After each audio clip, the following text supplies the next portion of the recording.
Are wise people good with words? It has to always be short and sweet or catchy or it has to rhyme.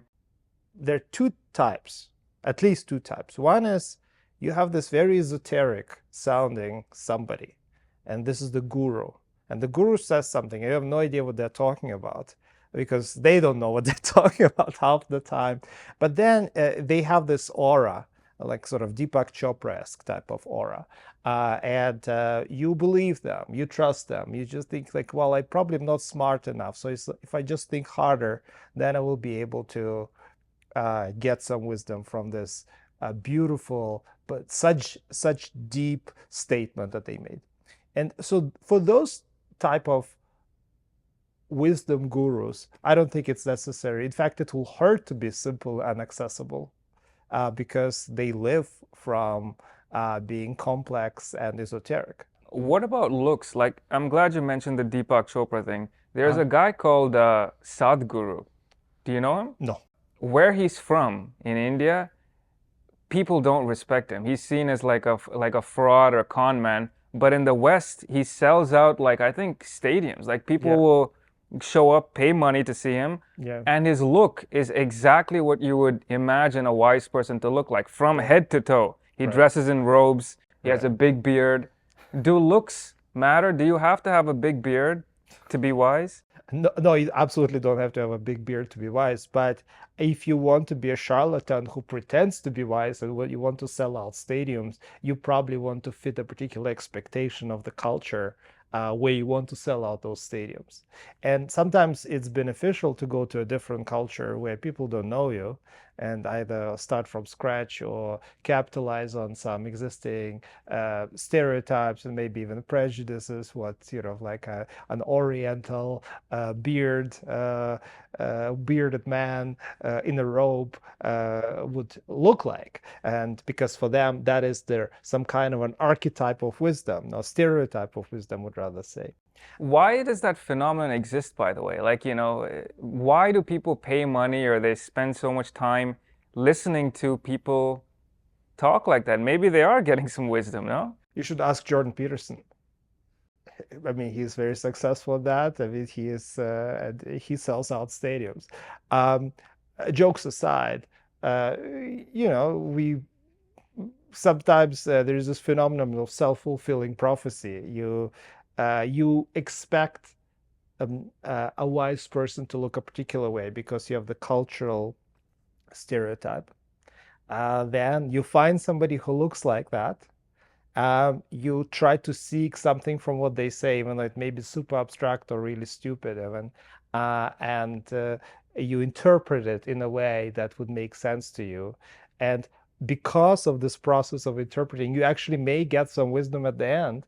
Um, As someone who studies wisdom, are you able to break down why exactly certain people, like the ones we've just mentioned, mm, like why are Jordan Peterson or like Deepak Chopra? It doesn't take a genius to just take a glancing look at their own lives and you realize that people who are giving wisdom, like their lives are a mess. yeah, Like they don't have the answers to right. literally anything. Like the guy walking down the street has a more stable life. There is some evidence that even if you are actually, I mean, I'm not sure about Jordan's or Deepak Chopra's actual wisdom. I mean, I haven't measured either of them, but you can talk big game and actually be very wise involving other people when it concerns their problems. And then when it concerns your personal issues, you fail. And a part of it is because it's about you.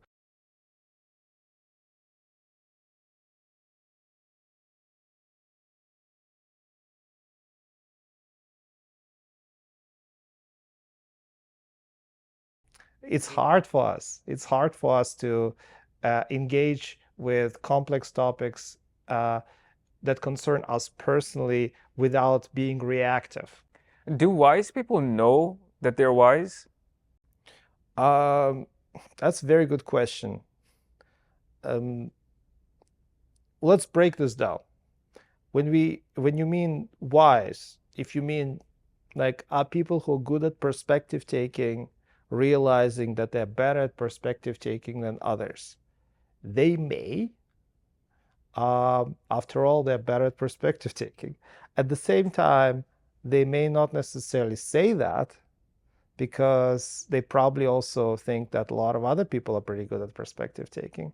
They also may not say that because they are more aware of the limits of their knowledge than maybe some other people who are less wise. So, would they know internally in some ways? Yes. Would they be expressing it? Probably not so much. At least not in a way where you would ask somebody, "Are you wise?" Because then only the most foolish person would probably putting it on X on Twitter that I'm the wisest person and you can't even comprehend how wise I am, and only me and the Pope are the wise people on the planet. Can wisdom serve us in daily life? How can you really apply that in life other than selling books and courses and writing and stuff?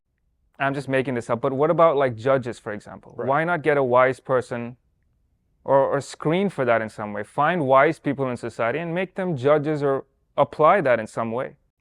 Well, not everybody believes that you need to have wisdom for judges. That's number one.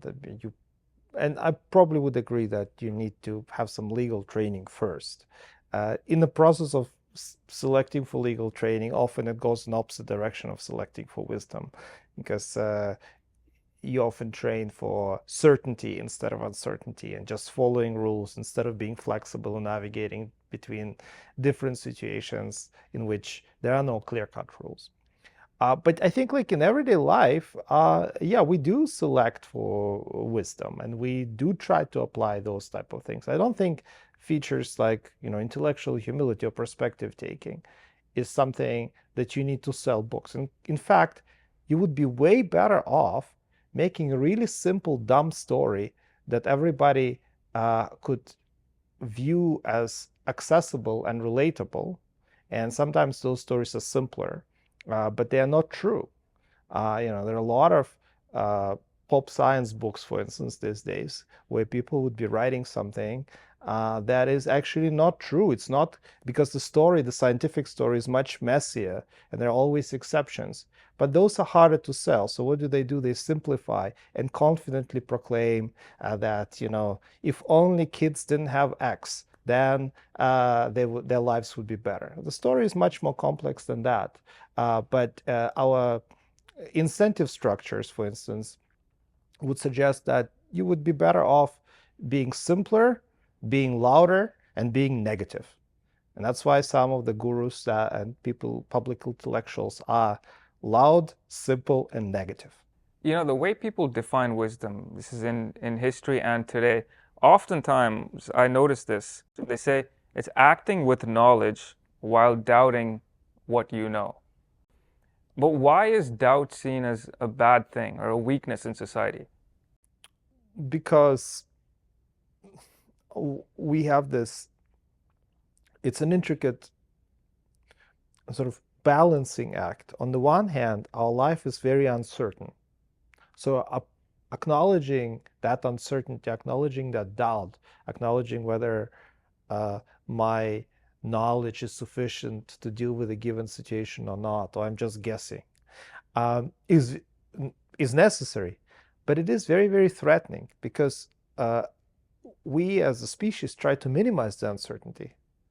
Everything that we do is oriented towards trying to reduce the uncertainty. And one way to do that is a psychological way, by claiming that you actually know.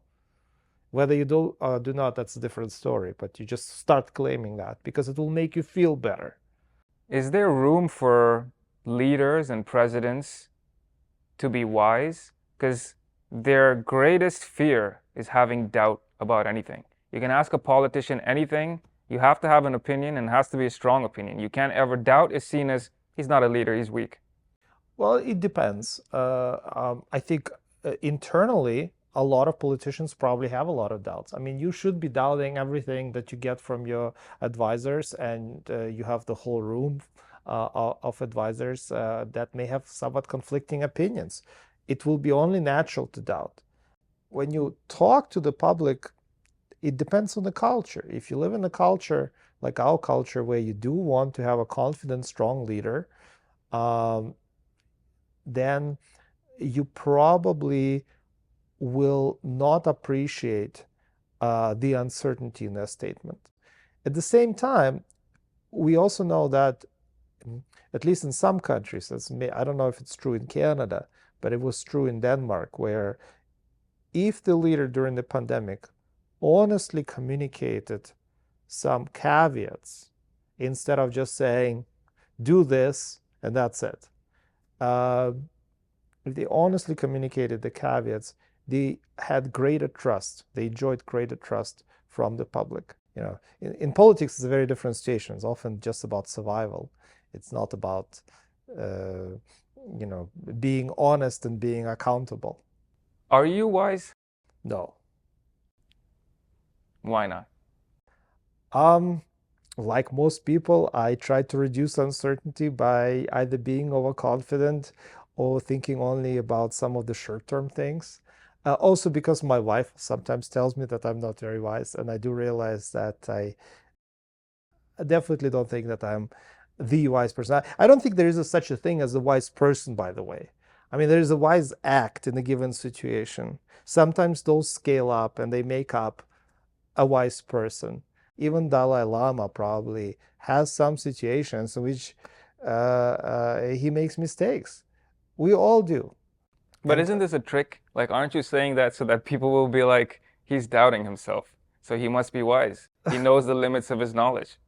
well, I mean well, I don't know if I know the limit. I definitely experience the limits of my knowledge. No, I don't try to trick you. I mean, I think most people don't try to trick others unless they have nothing to go. They try to trick themselves.